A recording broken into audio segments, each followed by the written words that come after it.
Hussbus bus stop. JP Hussey here, owner of the Hussey Team Mortgage Advisors, with this week's Hussbus bus stop. Hope you guys are good. Today, I want to come back and give a quick refresher, okay, about credit, how your credit score is made up, let's say, all right? Because we're in a world where every dollar matters, right? And with some of the recent changes with credit score and the buckets that determine your rate and your fees, right? They've changed a bit, all right? We want to make sure we educate you a bit more, give you a refresher of how to squeeze every point out of your credit, okay? Because, for example, a 730, let's say a 739 score versus a 740, right? One little point can, I don't want to say drastically, but can make it more expensive to you in the rate. 1 point, right? So I want to maybe refresh you, give you some quick tips here to get your credit up, maybe those couple extra points if you need, all right? Everyone's credit profile is different, specific to them. It's like a thumbprint, all right? Constantly moving, okay? So everyone's different. This is try to get a few points, right? If it's really bad, your credit, you might have to get into some sort of credit improvement system, right? Everybody's different, all right? But for today, I want to break down a couple things for you, all right? First things first. The credit bureaus, okay, report the scores, okay, once a month. I think I've seen it more of twice a month, but it's not instant. I don't want you to think if you make a couple changes, it's going to instantly reflect. Now, there are some rapid rescored things you can pay for, but naturally or organically, it's usually once to twice a month, every couple weeks, let's say, all right? Another cool thing to know is that these vendors, credit card companies, student loan, mortgage companies, whatever it is, they actually pay the credit bureaus to report this info. Because think about it. If you owed someone $5,000 and like, I'm just not paying, I'm just not going to pay, all right?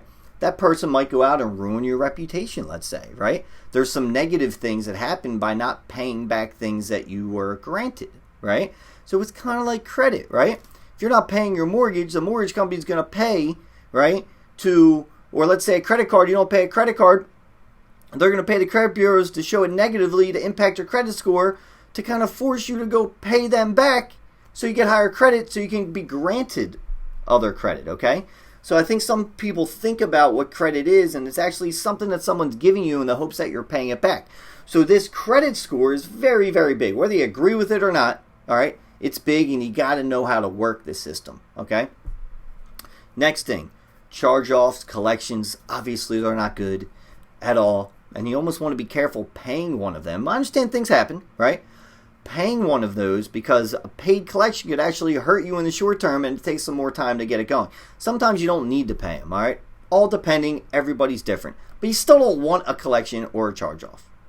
And another thing, there's been some stuff in the news over the past couple weeks, months, that lower credit scores are having less fees than higher credit scores. It's always better to have a good credit score. Always better, okay? So charge-off collections, never want them. Never want to go 30 days late. One thing is, if your mortgage payment says it's due the first of the month, you got that month to make the payment, okay? There might be some little penalties, but not going to affect your credit. It's the 30-day lates that are going to hurt you big time, okay? So I kind of want to get that out of the way. Most people know that, but I wanted to refresh everyone. Now, let's talk about ways to maybe get a couple points here or there quicker, maybe, okay? And it's all a timing thing sometimes.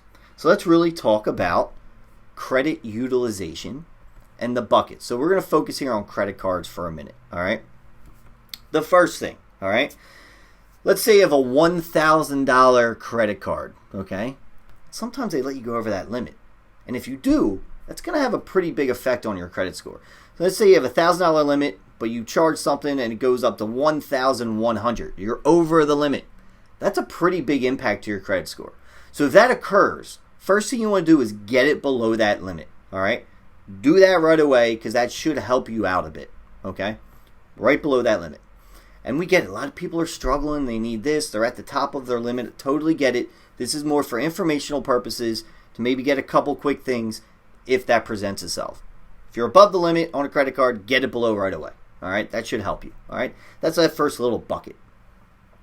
The second one, and I get people don't have a ton of money, try to get it to 75% of the limit. So if it's $1,000, get it below $750. All right, if you have that extra $250, $260, let's get it below. That should help you out a little bit. Okay. The next bucket is at, if you're following me here, 50%. Okay. Next bucket is you got to try and get it to 50%. And these might be stages, I get it, but get it to 50%. You're working on that higher interest credit card, that big one. Let's not use it anymore. Let's get it to these buckets. Get it to 50%. That can help. Sometimes these short-term things can help during the loan process as well. And then the one you want to be at, right, at kind of all times, I'll get into this, 30% or below of the limit. So if it's $1,000, $300 or less, all right? Another thing people think about is, I pay all my stuff. I don't need credit. You got to play the game, all right? If you want to get credit granted to you at some point, you got to have credit to show that you know how to pay back credit, right? So you want like 2, maybe 3 credit cards. The best to optimal is having 2, 3 credit cards below 30% all the time. You can pay them off, but then use them again. You're showing activity, all right? You're showing that you can use credit responsibly, all right? And that's where your credit score is gonna flow, all right? So under that 30%, using it every month, you can pay it off, reuse it. We'll tell people that are just getting their first credit card, go use it for groceries or gas, and then pay it off each month. Keep it below 30% of the limit. Keep doing that consistently, right? This is a whole blueprint, all right, of what to do. It's your fingerprint. It's your history. It's why I call it credit history, right? So that's the best spot you got to be, is under that 30%. But doing these other little buckets can only help you if you need some time to get there, all right? Of course, if you guys have any questions, please contact us at any time. Hussbus bus stop.